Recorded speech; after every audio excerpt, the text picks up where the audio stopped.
찬양함으로, 감사함으로, 기쁨으로 하나님 앞에 나아가도록 하겠습니다.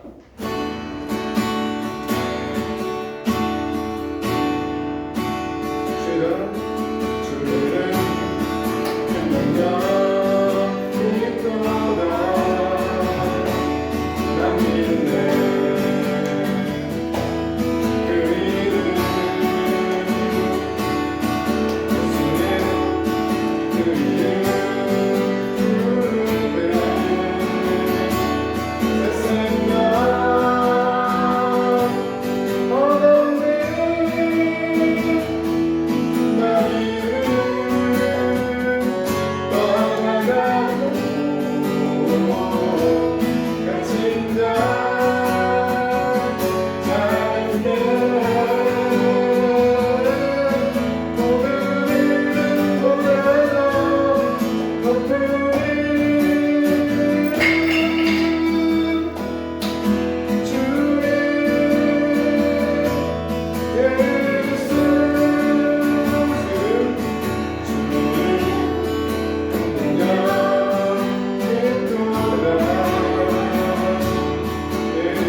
하나님 우리에게 365일 아무것도 두려워하지 말라고 말씀하십니다. 이 시간 우리 아무것도 두려워하지 말라고 찬양 드리시면서 하나님께서 우리 마음 가운데 주시는 항상 평안함을 주시기 원하시는 우리 하나님 찬양으로 하겠습니다.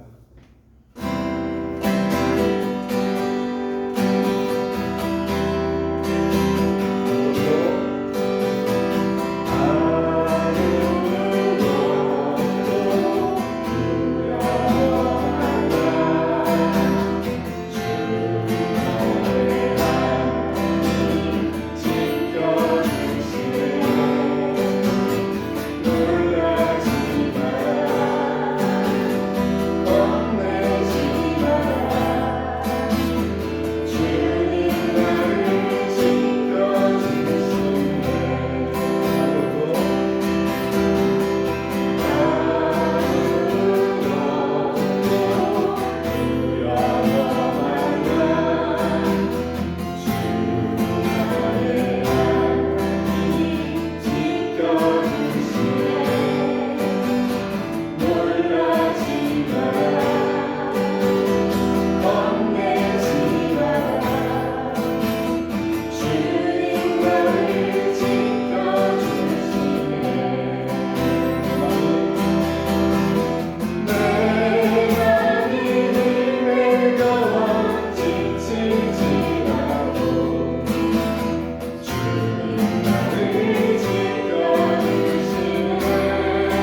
살아계신 아버지 하나님, 우리가 하나님 앞에 나아갈 때 목마른 사슴이 시냇물을 찾기에 헤매이듯이 그렇게 주님을 갈망함으로, 주님만을 원함으로, 그렇게 갈급한 마음으로 주님 앞에 나아갈 수 있도록 도와주시옵소서.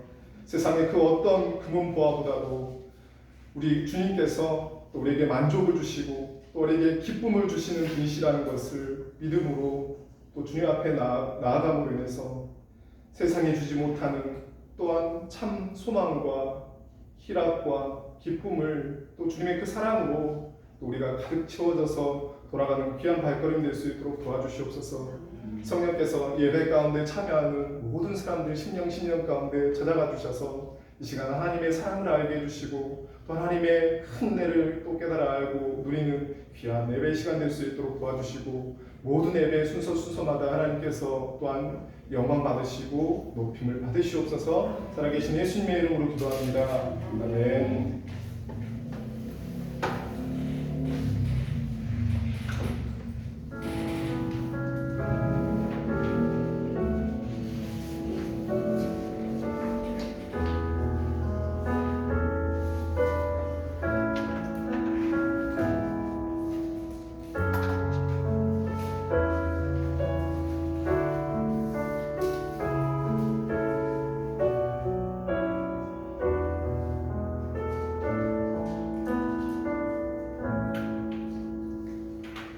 우리 모두 함께 일어나셔서 하나님께서 우리를 예배자로 부르시는 언약의 말씀을 경청하시기 바랍니다. 수고하고 무거운 짐진 자들아 다 내게로 오라. 내가 너희를 쉬게 하리라. 나는 마음이 온유하고 겸손하니 나의 멍에를 메고 내게 배우라.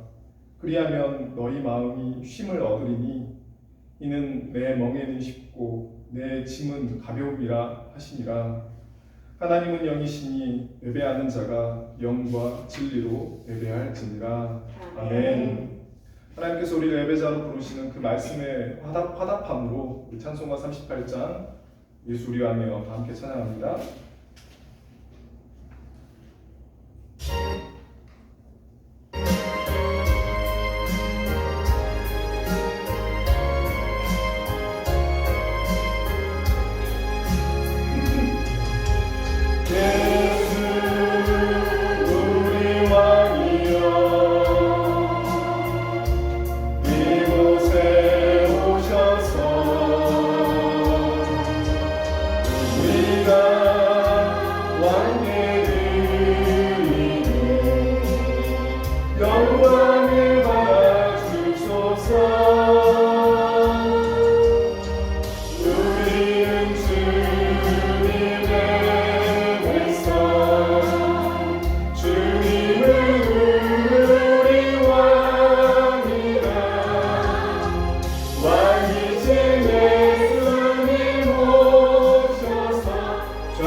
우리 시간 십계명 낭독을 통해서 하나님의 언약의 말씀을 듣고 또 그 말씀 앞에 또 자신의 죄인됨을 우리가 생각합니다. 우리의 마음을 위로 향하여 겸손히 그리스도를 예수님을 바라보시면서 우리 언약의 말씀 십계명을 하나님 앞에 함께 낭독하겠습니다.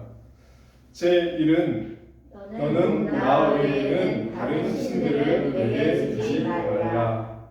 제2는 너를 위하여 새긴 우상을 만들지 말고 또 위로 하늘에 있는 것이나 아래로 땅에 있는 것이나 땅 아래 물속에 있는 것에 어떤 형상이든지 있지 말며 그것들에게 절하지 말며 그것들을 섬기지 말라. 제3은 너는 내 하나님 여호와의 이름을 망령되게 부르지 말라.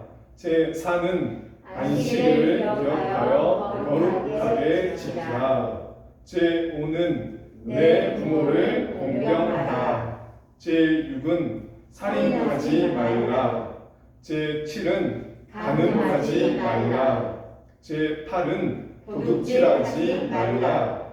제9는 내 이웃에 대하여 거짓 증거하지 말라. 제10은 내 이웃의 집을 탐내지 말라. 아멘. 네, 우리 자리에 앉겠습니다. 우리가 이 시간 언약의 말씀 10계명을 통해서 하나님 앞에 우리의 죄를 다시 한번 기억하고 공적으로 또 회개하는 시간을 갖겠습니다. 자신과 또 가정과 또 교회와 나라와 민족을 위해서 우리 하나님 앞에 정직하게 회개하며 하나님 앞에 나아가겠습니다. 다 같이 함께 기도하겠습니다. 살아계신 아버지 하나님, 이 시간도 아버지 하나님 죄인된 모습에도 불구하고 또 하나님 앞에 우리를 불러주심을 또 감사합니다. 하나님 앞에 불러주셨지만 거룩하신 그 하나님 앞에 아버지 우리의 더러움을, 우리의 깨끗지 못함을 아버지 앞에 우리의 추함을 아버지 하나님 고백합니다. 아버지여 긍휼히 여겨 주옵소서. 아버지 하나님의 자녀라고 백성이라고 하지만 아버지 하나님 한 주간의 또 삶을 돌아보면서 아버지 우리의 마음이 또 깨끗함으로 정결함으로 또 살아가지 못했던 것을 용서하여 주옵소서. 아버지 하나님을 가장 또 사랑하지 못하고 세상의 것을 더 사랑하고 남이 가지고 있는 것들을 또 더 가지고 싶어서 탐심을 부렸던 탐욕을 부렸던 하나님 이 마음, 이 탐욕의 마음을 주여 긍휼히 여겨주시고 아버지 용서하여 주옵소서. 하나님 한 분만을 또 아버지 유일하신 하나님으로 신으로 그렇게 믿고 살아감에도 불구하고 여전히 우리 마음 가운데 아버지 물질이라는 우상 또 다른 많은 우상을 하나님보다 사랑했던 아버지 하나님 이러한 죄악 또한 용서하여 주시옵소서. 하나님 또한 저희 입술이 하나님의 이름을 높이고 하나님께 영광 돌려야 할 그러한 입술이 하나님 아버지 다른 사람들을 또 비방하고 아버지 그들을 또한 아버지 하나님 입술로 아버지 하나님 그들을 낮추고 아버지 하나님 그렇게 그들의 형제들의 또한 마음을 이웃의 마음을 아프게 했던 이 입술 또한 거짓된 입술 또한 하나님 깨끗하게 하여 주시옵소서. 하나님 이 시간 아버지 하나님 주의 십자가의 보혈로서 아버지 우리의 몸과 마음과 영혼을 깨끗하게 씻겨주셔서 하나님 앞에 또한 정결함으로 하나님 예수 그리스도의 보혈을 의지하면서 하나님 앞에 나아갈 수 있는 은혜를 허락하여 주옵소서. 우리의 아버지 하나님 범죄한 우리 두 손과 두 발, 우리의 몸과 입술, 영혼을 깨끗하게 하여 주셔서 주님 앞에 나아가게 도와주시옵소서. 살아계신 예수님의 이름으로 기도합니다. 아멘. 하나님은 참으로 통회하며 회개하는 자에게 은혜와 긍휼이 풍성하신 하나님이십니다. 시편 103편 말씀을 통해서 우리 하나님 아버지가 얼마나 사랑이 많으신 분이신지 다시 확인하도록 하겠습니다. 우리 함께 낭독하겠습니다. 여호와는 긍휼이 많으시고 은혜로우시며 노하기를 더디하시고 인자하심이 풍부하시도다. 자주 경책하지 아니하시며 노를 영원히 품지 아니하시리로다. 우리의 죄를 따라 우리를 처벌하지는 아니하시며 우리의 죄악을 따라 우리에게 그대로 갚지는 아니하셨으니 이는 하늘이 땅에서 높음같이 그를 경외하는 자에게 그의 인자하심이 크심이로다. 아멘. 계속해서 화면을 보면서 사도신경으로 우리 신앙을 함께 고백하겠습니다. 함께 고백하겠습니다. 나는 전능하신 아버지 하나님 천지의 창조주를 믿습니다. 나는 그의 유일하신 아들 우리 주 예수 그리스도를 믿습니다. 그는 성령으로 잉태되어 동정녀 마리아에게서 나시고 본디오 빌라도에게 고난을 받아 십자가에 못 박혀 죽으시고 장사된 지 사흘 만에 죽은 자 가운데서 다시 살아나셨으며 하늘에 오르시어 전능하신 아버지 하나님 우편에 앉아 계시다가 거기로부터 살아있는 자와 죽은 자를 심판하러 오십니다. 나는 성령을 믿으며 거룩한 공교회와 성도의 교제와 죄를 용서받는 것과 몸의 부활과 영생을 믿습니다. 아멘. 오늘 함께 나눌 말씀은 마가복음 1장 35절에서 45절 말씀까지입니다. 신약 55페이지입니다. 마가복음 1장 35절에서 45절 말씀까지입니다. 다 찾으셨으면 우리 제가 한 절 읽고요. 여러분 한 절 읽겠습니다. 새벽 아직도 밝기 전에 예수께서 일어나 나가 한적한 곳으로 가사 거기서 기도하시더니 시몬과 및 그와 함께 있는 자들이 예수의 뒤를 따라가 만나서 이르되 모든 사람이 주를 찾나이다. 이르되 우리가 다른 가까운 마을로도 가자. 거기서도 전도가 있니 내가 이를 위하여 왔노라 하시고 이에 온 갈릴리에 다니시며 그들의 여러 회당에서 전도하시고 또 귀신들을 내쫓으시더라. 한 나병 환자가 예수께 와서 꿇어 엎드려 간구하여 이르되 원하시면 저를 깨끗하게 하실 수 있나이다. 예수께서 불쌍히 여기사 손을 내밀어 그에게 대시며 이르시되 내가 원하노니 깨끗함을 받으라 하시니 곧 나병이 그 사람에게서 떠나가고 깨끗하여지니라. 곧 보내시며 엄히 경고하사 이르시되 삼가 아무에게 아무 말도 하지 말고 가서 내 몸을 제사장에게 보이고 내가 깨끗하게 되었으니 모세가 명령한 것을 들여 그들에게 입증하라 하셨더라. 다 함께 읽겠습니다. 그러나 그 사람이 나가서 이 일을 많이 전파하여 널리 퍼지게 하니 그러므로 예수께서 다시는 들어가게 동네에 들어가지 못하시고 오직 바깥 한적한 곳에 계셨으나 사방에서 사람들이 그에게로 나아오더라. 아멘. 네, 기도하겠습니다. 거룩하신 하나님, 하늘의 은혜를 경험하게 해주셔서 하나님의 약속에 대한 소망을 잃지 않게 하시니 감사합니다. 저희들에게 기나긴 또 기다림과 또 오래 참음을 통해서 훈련을 받게 하시고 좌절하고 낙심할 때마다 저희가 가진 소망이 부끄럽지 않도록 말씀을 보내주시고 또 하나님을 향하도록 또 선의의 증거를 또 주셔서 감사합니다.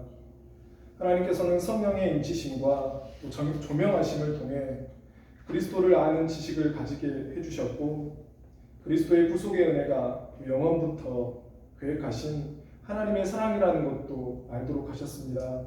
그로 인해 하나님의 의지는 신성하고 또 언제까지든지 패하지 않을 것임을 믿음으로 고백합니다.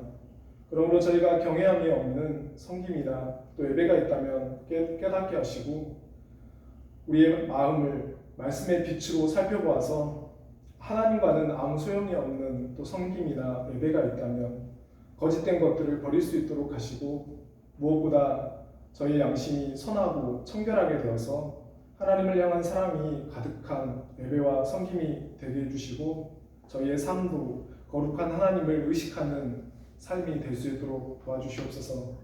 두렵고 떨림으로 하나님 앞에 늘 살아가도록 해주시고 사람에게 보이려 하는 외식하는 자들처럼 하나님을 속이려 하지 않게 하시고 매사에 거리낌 없는 순결한 양심으로 또 성화를 이루어가는 우리들이 될 수 있도록 도와주시옵소서. 하나님의 의지를 아는 것은 저희에게 허락된 것이 아니지만 하나님의 계시 안에서 명백하게 성경이 증거하고 있사오니 하나님의 뜻대로 살기 위해 먼저 말씀을 배우기를 쉬지 않게 하시고 열심을 품고 또 주를 섬기며 세상에서 맡겨진 일 또한 하나님께서 맡기신 일처럼 그렇게 최선을 다하는 삶을 살아가도록 도와주소서. 일을 한다 할지라도 사람 앞에서 하는 것 같이 하지 않게 하시고, 성령께서 무상으로 주신 혜택이 있다면 저희 자신의 수고와 열심으로 얻었다고 말하지 않게 해주십시오. 입에 발린 소리가 아니라 삶에서 날마다 체험하여 얻은 지식으로 하나님이 아버지 되심을 고백하게 해주시고, 하나님만을 모든 것으로 여기며 감사와 영광을 또 주님께만 돌리는 삶을 살 수 있도록 도와주십시오. 믿음으로 얻은 혜택이라 하여 그것을 저희 믿음이라 여기지도 않게 또 교만하지 않게 해주십시오. 영원한 선택에서 나온 믿음이며 하나님의 무한한 자비하심에서 맺혀진 믿음이라는 것도 알게 해주셔서 행여 저희 마음이 또 속되어서 거룩한 하나님의 뜻을 왜곡하거나 저희 마음이 보기에 좋게 순전한 약속에서 빼거나 더하여 사용하지 않도록 도와주십시오. 선택의 목표는 거룩하고 흠이 없는 삶을 사는 데 있다고 말씀하셨사오니 하나님의 불가능한 비밀들을 찾으려는 불선한 생각은 버리고 교회를 향해 마음을 두신 하나님의 호의와 기쁨을 깨달아 알아 저희도 교회를 향한 순전한 마음을 갖게 해주십시오. 한국교회와 전세계에 흩어진 교회 위에 이 시간 함께 해주시고 하나님의 부르심을 입은 교회에 하나님의 자비하심의 은혜를 더하여 주시고 진리의 성령께서 주의 백성들이 속임을 당하지 않게 보호하시고 진리와 거짓을 분별하게 하시고 참된 말씀으로 모든 교회 성도들이 영적으로 배부르게 해주십시오. 오늘 말씀은 내가 원하노니 깨끗함을 받으라 라는 말씀으로 제목으로 말씀을 나누고자 합니다. 말씀 속에서 하나님의 사랑과 은혜를 깨닫게 하시고 말씀 속에서 순종해야 할 말씀이 있다면 아멘으로 받고 또 삶 속에서 행할 수 있는 믿음 허락해 주시옵소서. 길과 진리요 또 생명이신 예수님의 이름으로 기도합니다. 아멘.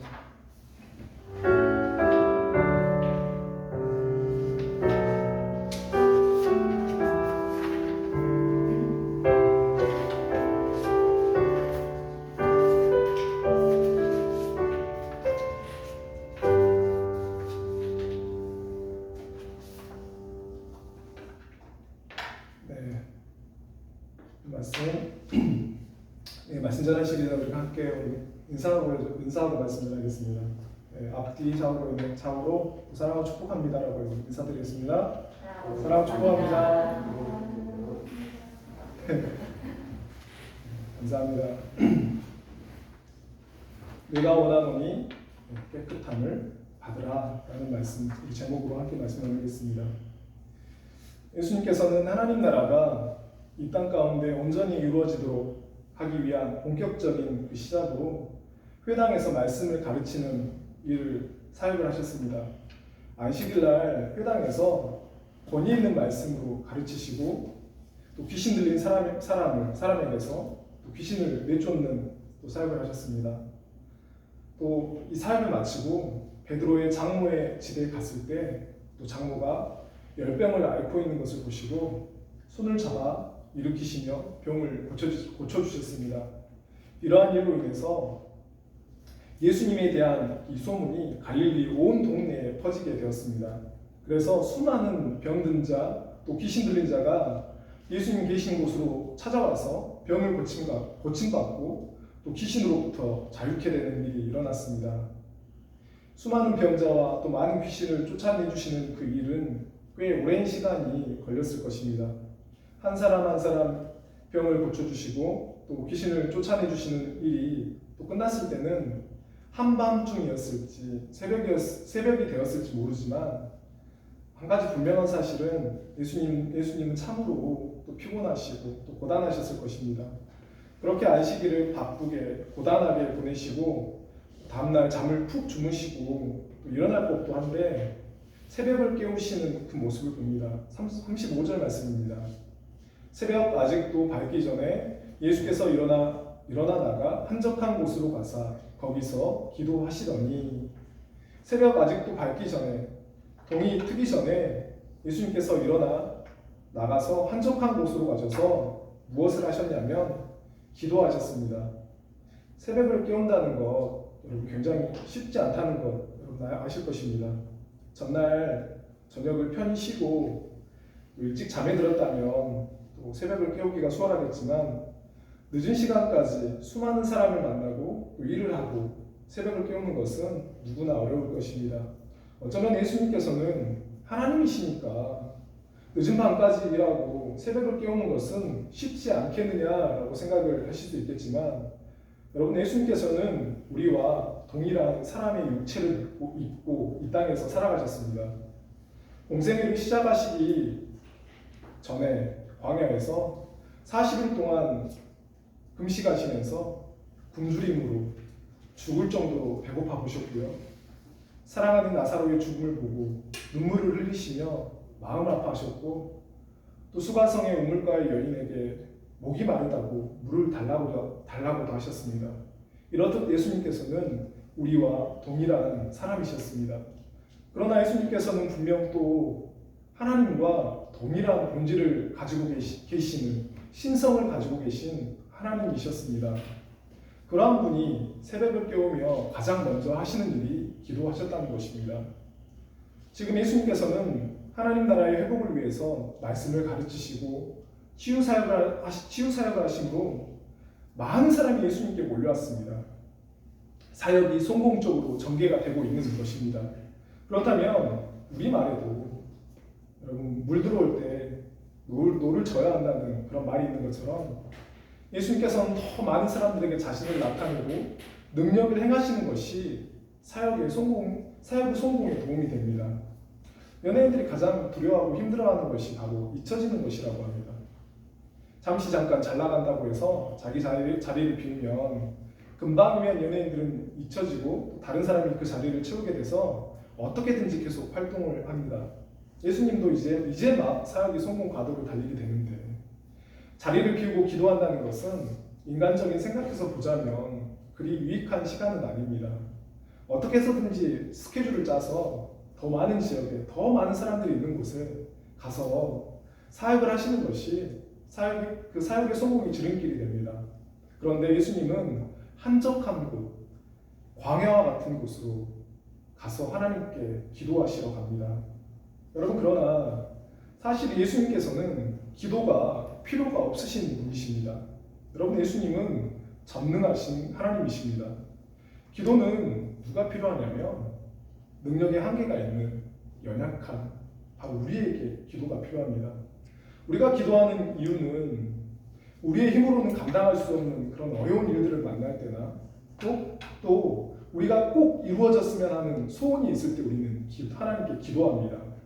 그렇다면 예수님께서도 우리와 같은 사람이니까 사역의 더 큰 성공을 위해서 아니면 개인적인 소원을 이루어달라고 하나님께 기도하시는 걸까요? 오늘 본문은 예수님께서 어떤 내용으로 기도하셨다고 말해주지는 않습니다. 그러나 성경의 흐름을 보면 예수님께서는 자신의 인간적인 사역의 성공과 또 개인적인 소원을 하나님께 이루어달라고 기도하시진 않은 것을 알 수 있습니다. 예수님께서 새벽을 깨우며 부지런히 하나님을 기도함으로 찾고 있을 때 제자들 중에서도 아침 일찍 일어나 또 부지런히 예수님을 찾는 자들이 있는 것을 찾는 자들이 있습니다. 37절 말씀, 또 36절, 37절 말씀입니다.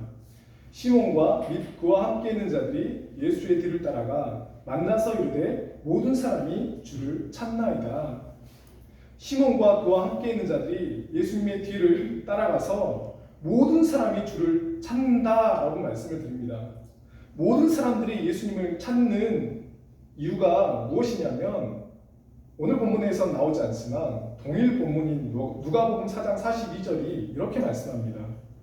날이 밝음에 예수께서 나오사 한적한 곳에 가시니 무리가 찾다가 만나서 자기들에게서 떠나시지 못하게 만류하려 하매.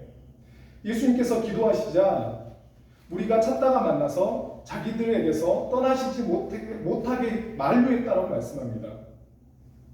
예수님을 모든 사람이 찾고 자기들에게서 떠나시지 못하게 하는 그 이유는 많은 병자를 고치고 많은 귀신을 쫓아내는 것을 보고 예수님이 계속 자신들이 살고 있는 그 마을에 머물러서 병든 사람을 고쳐주시고 귀신들을 쫓아내주시는 그 일을 해주시라고 그렇게 예수님을 붙들고 있는 이유입니다. 쉽게 말씀드리면 자신들의 원함과 자신들의 유익을 위해서 예수님이 다른 곳으로 떠나지 못하도록 그렇게 붙들고 있는 것입니다. 예수님께서는 이러한 모든 사람들의 요청을 받아들여 주지 않습니다. 38절 말씀에 이르시되 우리가 다른 가까운 마을들로 가자. 거기서도 전도하리니 내가 이를 위하여 왔노라 하시고, 우리가 가까운 마을들로 가서 거기서도 전도하리니 내가 이를 위하여 왔노라 말씀하시고, 39절 이에 온 갈릴리에 다니시며 그들의 여러 회당에서 전도하시고 또 귀신들을 내쫓으시더라 라고 말씀합니다. 예수님께서는 자신은 전도하시기 위해서 왔기에 모든 사람들의 요청을 받아들여 줄 수 없음을 밝히시고, 또 갈릴리 여러 회당에서 전도하시고 귀신들을 내쫓으시는 그 사역을, 복음 사역을 이어가십니다. 사람의 생각에서 본다면 이미 병을 고치시고 귀신을 내쫓으심으로 갈릴리 사방에 소문이 퍼져서 굳이 이곳저곳 힘들게 찾아다니면서 말씀 가르치고 병 고치고 귀신 쫓아내시는 일을 하지 않으셔도 됩니다. 한 곳에 머무르셔서 사람들이 주는 안정과 편안함 가운데서 사역을 하셔도 됐습니다. 그러나 예수님께서는 사람과 환경이 주는 안정과 편안함을 거부하고 힘들고 어려운 길, 좁은 길, 또 복음을 듣지 못해서 죽어가는 많은 병든 자, 귀신 들린 자, 말씀을 올바르게 듣지 못해서 죽어가는 많은 그 영혼들에게 찾아가십니다. 여러분, 예수님도 우리와 동일한 사람이기에 인정과 안정과 편안함을 거부하는 것은 쉽지 않았을 것입니다. 예수님께서는 자신이 왜 이 땅에 오셨는지에 대한 분명한 삶의 목표와 목적을 알았기 때문에 사람들의 원함을 따르지 않고 하나님의 원함을 따를 수 있었습니다. 그렇게 하나님의 원함을 사람의 원함이 아닌 하나님의 원함을 따를 수 있었던 원동력은 바로 다름 아닌 새벽 미명에 한적한 곳으로 가서 광야 같은 곳에서 하나님과 단독으로 만나는 그런 시간이 있었기 때문입니다. 여러분, 우리가 누군가를 만나서 카페에서 커피나 차를 마시면서 얘기하면 우리가 알게 되는 것은 그 사람의 생각과 그 사람의 마음을 알게 됩니다. 예수님께서 하나님께 기도하시면서 또 교제를 나누시면서 알게 되시는 것은 아버지 되신 하나님께서 아들이신 예수님을 사랑하시는 것과 아들을 향하신 하나님의 마음과 생각을 알게 됩니다. 예수님께서는 하나님과의 기도를 통해서 자신은 전도하기 위해서 왔다고 자신의 정체성을 분명히 말합니다. 예수님께서는 사람의 원함과 하나님의 원함 사이에서 흔들리거나 왔다 갔다 하지 않으십니다. 마찬가지로 성도가 세상을 살아가면서 이리저리 흔들리면서 한 발은 세상에 두고 한 발은 하나님께 두면서 살아가는 그 이유는 하나님과의 기도의 시간, 또 교제의 시간을 통해서 성도의 정체성을 확실히 알지 못하기 때문입니다. 교회는 다니지만 세상 사람들과는 전혀 구별되지 못한 채 성도가 그렇게 살아가고 있다면 하나님을 잘 알지 못하고 하나님의 마음과 생각을 알지 못하고, 그리고 하나님 앞에 나 자신은 어떤 사람인지 어떻게 살아가야 할지를 잘 모르는 것입니다. 예수님께서는 기도를 통해서 하나님께서 자신을 사랑하신다는 것을 분명히 알았고, 기도를 통해서 하나님께서 자신을 왜 이 땅에 보내셨는지 또 자신이 할 일을 분명히 아셨습니다. 여러분, 그러면 예수님만 하나님께서 특별히 사랑하시고 예수님께만 특별한 일을 맡기셨을까요? 여러분, 그렇지 않습니다. 하나님께서는 우리 모두를 사랑하시고 또 우리를 만드시고 부르신 그런 목적이 있다라고 말씀하십니다. 빌립보서 2장 13절 말씀입니다. 우리 이 말씀 함께 낭독하겠습니다. 너희 안에서 행하시는 이는 하나님이시니 자기의 기쁘신 뜻을 위하여 너희에게 소원을 두고 행하게 하시나니. 아멘. 우리가 예수 그리스도를 나의 주, 나의 하나님으로 마음으로 믿고 고백하면 우리 마음에 성령 하나님께서 함께 하시고, 우리가 하나님께 기도할 때 우리 마음에 계신 성령 하나님께서 기뻐하시는 소원을 우리 마음에 주시고 또 그 소원을 행할 수 있도록 해주신다고 말씀합니다. 예수님께서 그 누구의 방해를 받지 않는 시간과 장소를 정해서 하나님께 기도하셨을 때 모든 사람이 원하는 일을 따르지 않고 세상이 원하는 일을 따르지 않고 하나님이 원하시는 그 일, 하나님의 소원을 따르셨던 것처럼 우리가 하나님을 만나는 가장 좋은 시간과 장소를 정해서 하나님과의 기도를 시작하게 될 때, 하나님과의 교제하는 그 시간을 시작하게 될 때 우리 안에 계신 성령 하나님을 통해서 하나님께서 기뻐하시는 소원을 품게 하시고 또 그 소원을 행하게 될 것입니다. 아무리 바쁘시더라도 또 아무리 피곤하시더라도 우리 삶의 가장 우선순위를 하나님을 만나는 가장 좋은 시간과 장소를 정해서 기도하심으로 하나님이 어떤 분이신지를 알게 되고 또 하나님의 마음과 생각을 알게 되고 나는 어떤 사람인지 또 내가 살아가는 목적을 알게 되어서 하나님께서 기뻐하시는 그 소원을 품고 그 소원을 행하는 참된 성도로 그렇게 살아가게 되는 우리 모두가 되었으면 좋겠습니다. 예수님께서는 모든 사람의 원함을 뿌리치고 하나님께서 원하시는 복음을 전하십니다. 그렇게 복음 전도 사역을 하시는 중에 40절 말씀에 한 나병 환자가 예수께 와서 꿇어 엎드려 간구하여 이르되 원하시면 저를 깨끗하게 하실 수 있나이다 라고 말씀합니다. 한 나병 환자가 예수님께 나왔습니다. 여러분, 나병은 예전에 문둥병이라고도 불렸는데 여러분 잘 아시는 것처럼 이 병은 그 나균에 의해서 감염되는 만성 전염성 질환입니다. 이 나병은 6세기에 처음 발견되어서 지금은 1만 명당 한 건 미만으로 그 발생은 아주 드문 질병이고 또 적절한 치료를 받으면 사람에게 전염시키지 않고 또 잘 감염되지 않는다고 합니다. 하지만 예수님 당시에는 이 나병은 치료가 불가능한 여러분 난치병이었고 또 유대인들이 가장 두려워하는 그런 병이었습니다. 구약시대에 보면 나병에 들면 일반 백성이든지 왕이든지 상관없이 거주지에서 쫓겨났습니다. 이들은 나병 환자들이 살고 있는 특수한 구역으로 이주를 하고 가정과 마을에서 쫓겨나면 그 병이 나았다는 확실한 증거가 있기 전에는 다시는 가정이나 마을로 돌아올 수가 없었습니다. 가족들을 다시 볼 수 없고 또 사회 구성원으로 살아갈 수가 없었습니다. 예수님 당시만 해도 이 나병에 든 사람은 정상적인 사람과 180cm 정도의 거리를 두고 걸어가야 했습니다. 사람과 대면해서도 안 되고 사람들에게 가까이 갔다가는 돌에 맞아 죽던지 아니면 개보다 못한 그런 취급을 받고 쫓겨가야 했습니다. 이들은 이렇게 비참한 존재였고 평생을 가족과 떨어져서 외로이 살아야 하는 그런 불행한 사람들이었습니다. 중세 기록을 보면 이 나병이 들었다고 하면 성당 신부가 그 나병 환자를 성당에 데려다 놓고 장례 예배를 드렸습니다. 이게 무슨 뜻이냐면 살아있지만 죽은 사람이라는 것입니다. 그렇게 장례 예배를 드리고 그 나병 환자를 쫓아냈습니다. 이만큼 나병은 사람을 소름 끼치게 만드는 그런 무서운 병입니다. 한편 이 구약 성경을 보면 하나님께서 진노하시는 사람에게 이 나병이 발병하는 것을 볼 수 있습니다. 민수기 12장에 보면 모세가 구스 여자를 아내로 맞이하게 됩니다. 구스 여자는 흑인 여성입니다. 이 일로 인해서 미리암과 아론이 모세를 비방하게 됩니다. 그리고 하나님께서는 모세를 비방하는 미리암에게 진노하시고 나병이 발병하게 하십니다.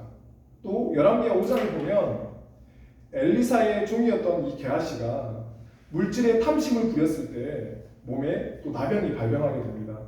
유대인들에게는 이 나병은 죄로 인해서 하나님께서 내리시는 징벌, 징계와 같이 여겨졌습니다. 그래서 나병 환자는 내 죄로 인해서 이렇게 되었다고 그렇게 여겼고 다른 사람들도 나병 환자를 보고 무슨 죄를 지었는지 모르지만 하나님께 죄값을 받았다, 심판을 받았다. 저 사람은 하나님께 저주받은 사람이다, 심판받은 사람이다 라고 그렇게 생각을 했습니다. 그러니 사람들이 나병 환자를 보는 이 시선은 긍휼이 아니라 멸시의 눈빛이었습니다. 이런 상황에서 예수님께서 많은 사람들이 모여있는 곳에서 가르침과 또 축기 사역과 치유 사역을 하고 있는데 한 나병 환자가 예수님께 나왔다는 것은 보통 용기로는 절대 할 수 없는 일입니다. 사람들과는 180cm의 거리를 지켜야 하고, 또 사람들이 가까이 오면 이 나병 환자는 입술을 가리고 나는 부정하다, 나는 부정하다 라고 이렇게 외쳐야 하는 것이 바로 구약의 율법입니다. 그런데 이 사람이 이러한 율법을 어기고 많은 사람들을 해치고 예수님 앞으로 나온 것은 자신의 생명을 건 것입니다. 목숨 걸고 예수님 앞에 나온 것입니다. 죽으면 죽으리라. 예수님께 가다가 사람들에게 발각되어서 돌에 맞아 죽더라도 나는 예수님 앞으로 가겠다라는 결심을 가지고 나온 것입니다. 이 나병 환자는 예수님께 나와 꿇어 엎드려 강구하는 말이 이르시되 원하시면 저를 깨끗하게 하실 수 있습니다 라고 말씀을 드립니다. 여러분, 어떻게 이 나병 환자가 목숨을 걸고 예수님을 찾아갈 수 있는 그 믿음, 죽으면 죽으리라 라는 이 믿음을 가질 수 있었을까요? 많은 사람과는 격리된 곳, 고립된 곳에서 살아가는 이 사람이 어떻게 이런 믿음을 갖게 되었을까라는 그런 생각을 해보았습니다. 여러분, 단순히 예수님에 대한 소문만으로 병자를 고치시고 귀신을 내쫓는 능력이 있는 분이라는 그 말만을 듣고 죽음을 무릅쓰고 예수님을 찾아갈 수는 없을 것 같습니다. 이 나병 환자가 죽음을 무릅쓰고 예수님께 갈 수 있었던 것은 바로 마태복음 5장에서 7장 말씀입니다. 그럼 마태복음 5장 1절의 말씀은 이렇게 말씀합니다. 예수께서 무리를 보시고 산에 올라가 앉으시니 제자들이 나아온지라. 예수님께서는 산에 올라가서 무리를 보시고 산상수훈의 말씀을 전하셨습니다. 그리고 마태복음 8장 1절 2절은 이렇게 말씀합니다. 예수께서 산에서 내려오시니 수많은 무리가 따르니라. 2절 말씀에 한 나병 환자가 나와 절하며 이르되 주여 원하시면 저를 깨끗하게 하실 수 있나이다 하거늘. 예수님께서 산에 올라가 말씀을 전하실 때 이 나병 환자는 사람들과는 거리를 두고 예수님의 그 말씀, 상상순의 말씀을 들었던 것입니다. 그리고 그 말씀을 듣고 산에서 내려와 많은 무리가 따르는 그 와중에 예수님 앞에 나왔던 것입니다. 죽으면 죽으리라. 목숨을 걸고 예수님 앞에 이 나병 환자가 나아올 수 있었던 것은 저분이라면 내 병을 고칠 수 있어 라는 어떤 자신감이나 신념을 가지고 그렇게 예수님 앞으로 나오는 것이 아니라 예수님의 말씀을 듣고 그 말씀을 듣고 저분이 하나님이시구나, 저분이 구원자시구나 라는 그런 믿음을 갖고 예수님께로 여러분 나왔던 것입니다.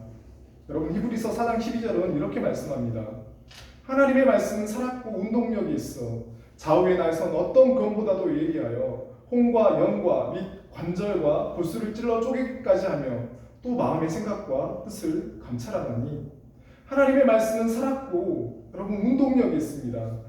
나병이란 불치병에 걸려서 평생을 낫지 못하고 가족과 떨어져 소망 없이 비참한 삶을 살아가야 했던 이 나병 환자에게 예수님의 말씀은 나을 수 있다, 고침받을 수 있다라는 소망을 주었습니다. 사회는 이 나병 환자에게 사망 선고를 내렸지만 하나님의 말씀은 이 나병 환자에게 다시 살아난다, 다시 일어난다라는 선고를 합니다. 여러분, 에스겔서 37장 4절과 5절 말씀입니다. 또 내게 이르시되 너는 이 모든 뼈에게 대언하여 이르기를 너희 마른 뼈들아 여호와의 말씀을 들을지어다. 주 여호와께서 이 뼈들에게 이같이 말씀하시기를 내가 생기를 너희에게 들어가게 하리니 너희가 살아나리라. 아멘. 하나님께서 에스겔 선지자를 데리고 가서 골짜기 가운데 두셨는데 그 골짜기에는 많은 뼈들이 수북히 쌓여 있었습니다. 하나님께서는 에스겔 선지자에게 이 뼈들이 능히 살 수 있겠느냐고 말씀하십니다. 에스겔은 하나님께서 아십니다 라고 대답합니다. 하나님께서는 에스겔에게 이 모든 뼈에게 대언하여 마른 뼈들에게 여호와의 말씀을 들을지어다 라고 선포하게 하시고 그 뼈들에게 내가 생기를 너희에게 들어가게 하리니 너희가 살아나리라 라고 말씀을 선포하게 하십니다. 그러자 하나님의 말씀대로 죽어있던 그 마른 뼈들이, 절대로 살아날 수 없는 그 뼈들이 하나님의 말씀대로 살을 잇고 가죽을 입고 생기가 들어가서 살아나게 되어서 큰 군대가 됩니다. 아무리 봐도 소망 없는 인생, 살아있지만 죽은 것 같은 인생일지라도 하나님의 말씀이 들려지고 그 말씀이 마음에 들어가게 되면 말씀이 살아서 역사하고 소망이 넘치는 인생, 다시 살아나는 인생이 될 것입니다. 여러분 사진을 보시면 여러분이 완두콩입니다. 완두콩인데요. 여러분 혹시 들어보셨는지 모르겠는데 이 완두콩은 그 투탕카멘 완두콩이라고 불립니다. 그 대부분의 이집트 피라미드가 다 도굴이 되었는데요. 두 개의 피라미드가 도굴되지 않은 채로 발견됐는데 그 하나가 바로 투탕카멘 피라미드였습니다. 그런데 이 투탕카멘 묘에서 말라있는 그런 완두콩이 발견됐습니다. 기원전 1300년 전에 만들어진 그 피라미드이니 이 콩은 3000년이 넘는 시간 긴 잠을 자고 있었던 셈입니다. 그런데 이 완두콩이 발화할 수 있는 그런 온도와 환경을 갖춰주자 발화를 하게 되고 싹을 틔우고 열매를 맺어서 그럼 지금 우리나라에도 이 투탕카멘 완두콩이 재배가 되고 있다고 합니다. 투탕카멘 완두콩이 3000년의 시간을 뛰어넘어 싹을 틔우고 열매를 맺는 것은 정말 저는 놀랍더라고요. 그러나 여러분 그것과는 비교할 수 없고 비교가 되지 않는 하나님의 말씀은 살아서 역사하고 그 말씀을 듣는 사람, 그 말씀을 마음에 품는 사람은 즉시 그 말씀의 능력을 체험하게 될 것입니다. 풀은 마르고 꽃은 시드나 우리 하나님의 말씀은 영원히 서리라라고 이사야서 40장에서 말씀하신 것처럼 언젠가는 소멸되어서 사라져버리는 것들에 소망을 두며 살아가는 것이 아니라 영원히 서게 될 하나님의 말씀을 귀 기울이며 그 말씀에 마음을 둠으로 다시 살아나게 하시고 다시 소망을 품게 하시는 그런 하나님의 능력을 경험하시는 저와 여러분들 되셨으면 좋겠습니다. 나병 환자는 예수님 앞에 와서 꿇어 엎드려 간구합니다. 예수님의 그 말씀을 듣는 모든 사람들은 말씀을 듣고 권위 있는 그 말씀으로 인해서 놀랄 뿐, 병을 고치고 귀신을 쫓아내시는 것을 보고 놀랄 뿐, 그 누구도 예수님 앞에 꿇어 엎드리지 않았습니다. 예수님을 진정으로 알게 된다면 그분이 창조주 하나님 되심을 만유의 주인이 되시고 그분이 그리스도가 되시고 구원자가 되신다는 것을 안다면 그분 앞에 꿇어 엎드릴 수밖에 없습니다. 우리가 예배하는 시간 우리가 경거망동할 수 없는 것은, 무례할 수 없는 것은, 영화나 드라마 시청하는 듯 할 수 없는 것은 우리가 드리는 이 예배의 대상이 바로 하나님이시기 때문입니다. 우리 눈에는 보이지 않지만 우리 예배를 보고 계시는 분, 우리의 예배를 기뻐 받으시는 분이 바로 하나님이시기 때문입니다. 우리의 몸이 꿇어 엎드리진 않지만 우리의 마음은 하나님 앞에 꿇어 엎드리는 겸손함과 그분을 향한 경외함이 있어야 진정 하나님을 알고 진정 하나님을 예배하는 사람입니다. 나병 환자는 몸은 나균으로 인해서 얼굴이 문드러지고 코가 떨어져 나가고 손가락 마디마디, 발가락 마디마디가 다 떨어져 나가서 흉측하지만 그의 마음은 하나님 대신 예수님을 알고 그분을 향한 온전한 마음과 영혼을 가지고 예수님 앞에 꿇어 엎드려 경배할 줄 알았습니다. 그러나 실제로 몸이 건강했던 사람들은 겉으로 보이는 몸만 건강했을 뿐 그들의 마음과 영혼은 병들어 있는 사람들이었습니다. 여러분 하나님 앞에서 육체의 불치병보다 더 심각한 불치병은 죄로 인해 영혼이 병들어서 예수님을 알아보지 못하고 그분을 참되게 경배하지 못하는 사람입니다. 마가복음 2장 17절 말씀입니다. 예수께서 들으시고 그들에게 이르시되 건강한 자에게는 의사가 쓸데없고 병든 자에게라 쓸데있느니라. 나는 의인을 부르러 온 것이 아니라 죄인을 부르러 왔노라 하시니라.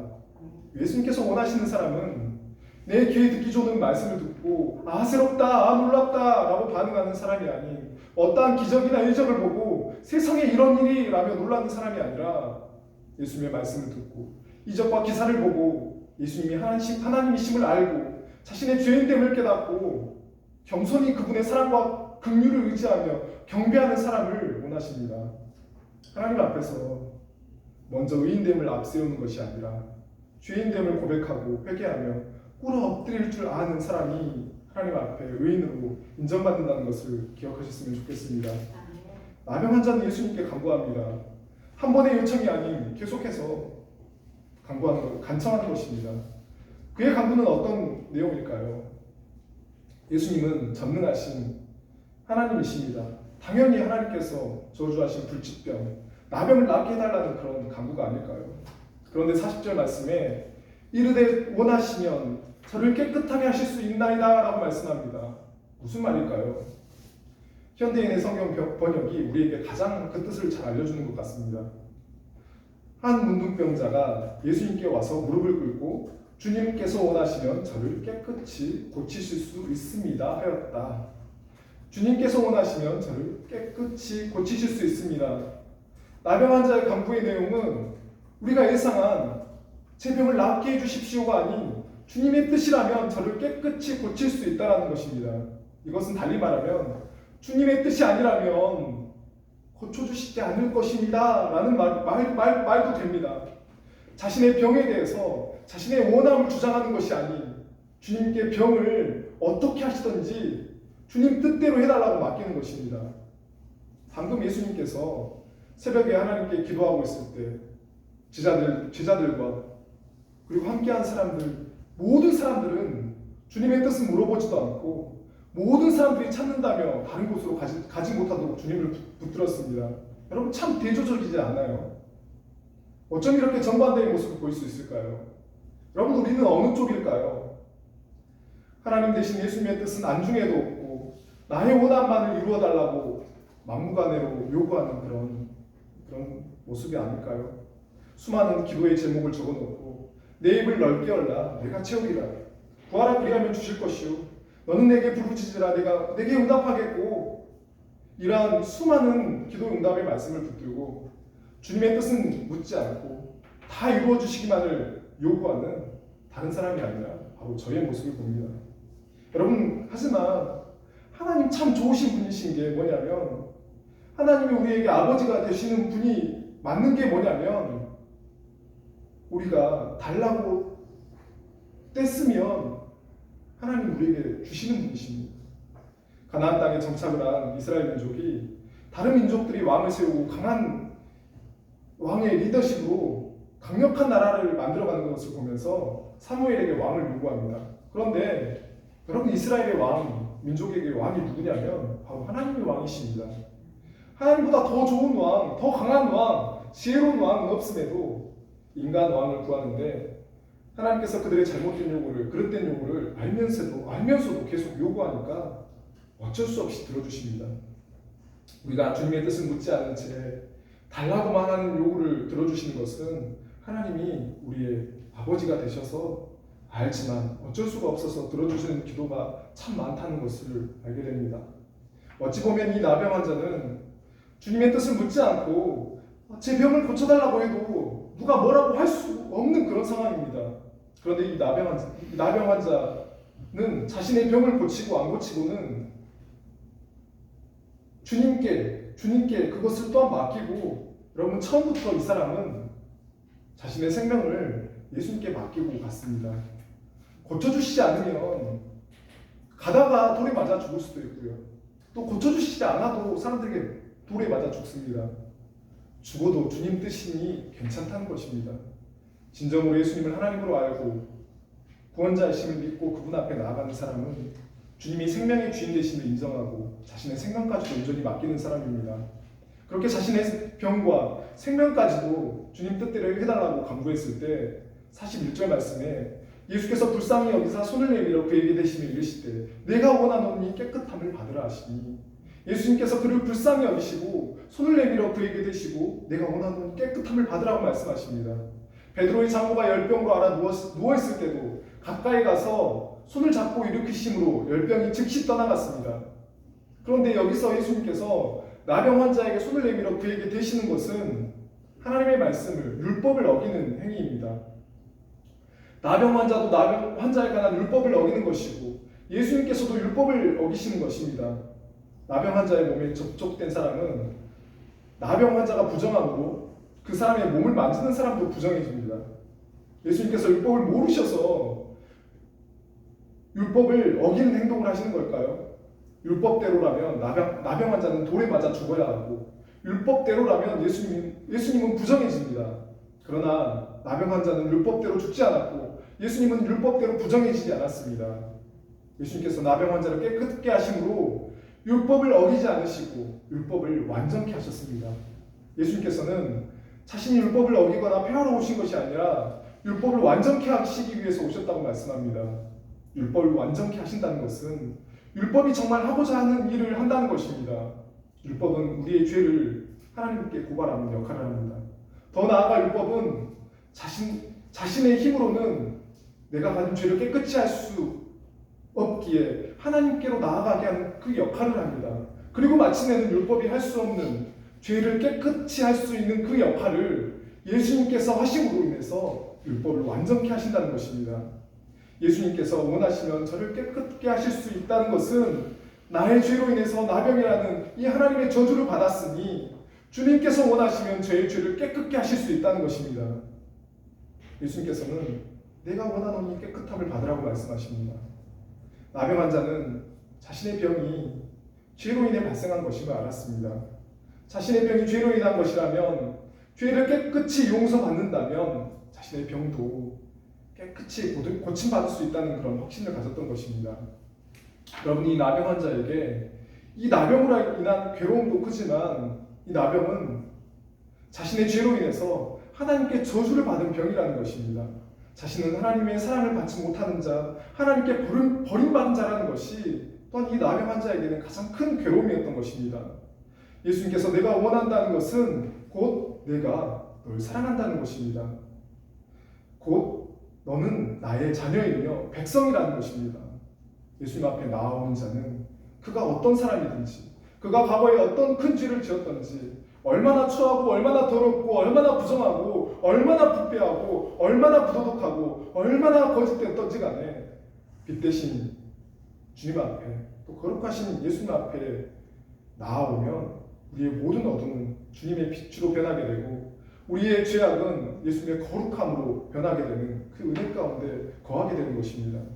우리가 하나님 앞에 얼굴을 들 수 없는 죄인임에도 하나님께서 우리를 의인이라고 받아주실 수 있는 그 이유는 예수님께서 우리를 깨끗게 하시고자 십자가에서 피 흘리심으로 그 피로 인해서 우리의 모든 죄를 깨끗게 해주셨기 때문입니다.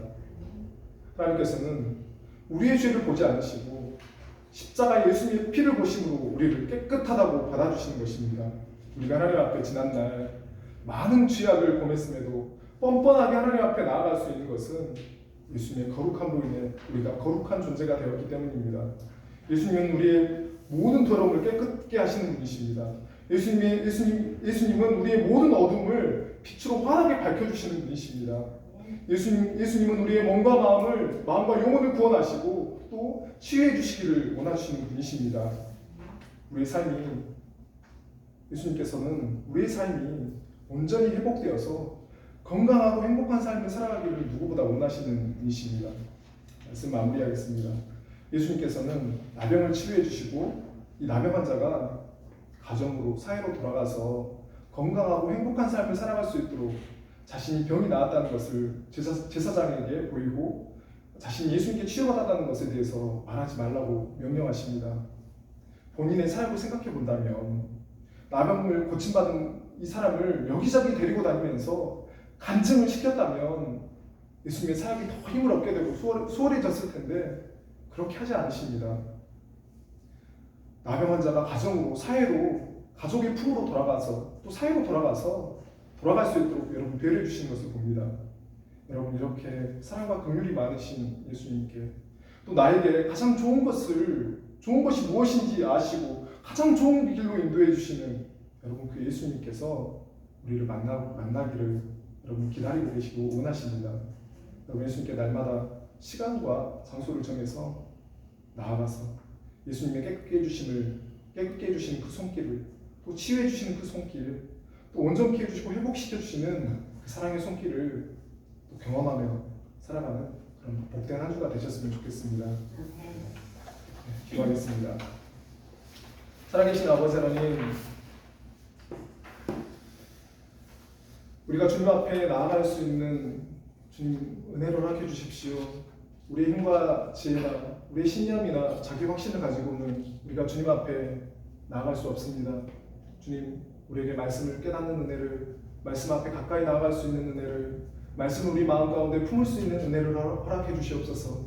그래서 말씀은 살았고 운동력이 있다고 말씀하신 것처럼 그 말씀이 우리에게 살아 역사함으로 우리가 예수님 앞으로 날마다 순간순간마다 나아가서 전능하신 하나님, 창조주가 되신 하나님 되신 예수님을 만나서 그 예수님의 우리를 향하신 그 치유해 주시기를 원하시는 손길, 깨끗게 하기를 해주시기를 원하시는 손길, 우리를 온전하게 해주시고 싶으신 그 손길을, 또한 우리에게 가장 좋은 것을 주시고 가장 좋은 길을 인도해 주시기 원하시는 그 사랑과 긍휼이 넘치는 그 손길을 주님 우리가 날마다 경험하며 순간순간마다 경험하며 주님 살아가는 그런 하나님의 사랑받는 자녀로, 백성으로 그렇게 살아갈 수 있는 은혜를 허락하여 주시옵소서. 살아계신 예수님의 이름으로 기도합니다.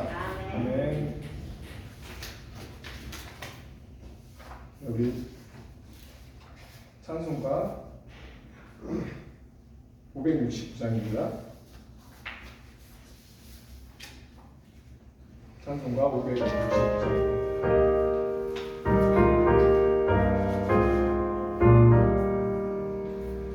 선한 목자의 우리 주 항상 인도하시고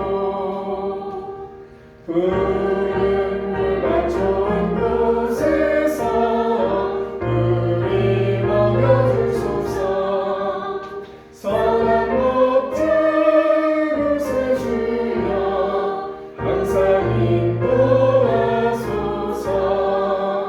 선한 목자 그새 주여 항상 인도하소서. 양의 우리 대신 예수여 우리 영접하시고 길을 잃은 양의 우리를 항상 인도하소서. 선한 목자 그새 주여 기도 들어주소서. 선한 목자 그새 주여 기도 들어주소서. 흠이 많고 약한 우리를 용납하여 주시고 주의 넓고 크신 은혜로 자유 얻게 하소서. 선한 목자 그새 주여 지금 나아갑니다. 선한 목자 그새 주여 지금 나아갑니다. 일찍 주의 뜻을 따라서 살아가게 하시고 주의 크신 사랑 베푸사 나아가게 하소서. 선한 목자 그새 주여 항상 인도하소서. 선한 목자 그새 주여 항상 인도하소서.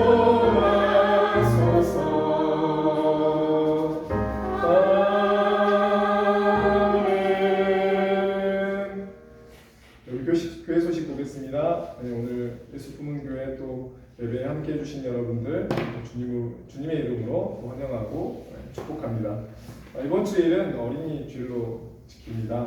또 그 5월 또 어린이날 우리가 맞이해서 우리가 이것으로 야외를 다녀오려고 합니다. 또 안전하고 또 즐거운 시간 될 수 있도록 또 기도해 주실 수 있기를 바라고요. 또 점심 또 준비가 되었습니다. 또 식사 교제 또 즐겁게 하시고요. 또 수요일 예배는 우리가 온라인으로 드립니다. 또 영상은 카톡으로 보내드리겠습니다. 다 같이 일어나셔서 주님이 가르쳐 주신 기도로 찬양하겠습니다.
주신다는 그 언약의 말씀을 선포하는 시간입니다.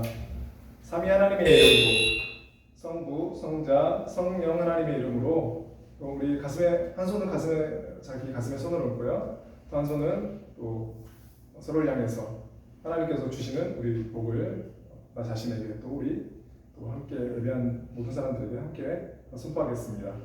네, 함께 낭독하겠습니다. 여호와는 내게 복을 주시고 너를 지키시기를 원하며 여호와는 그의 얼굴을 내게 비추사 은혜 베푸시기를 원하며 여호와는 그 얼굴을 내게로 향하여 드사 평강 주시기를 원하노라 할지니라 하라. 아멘.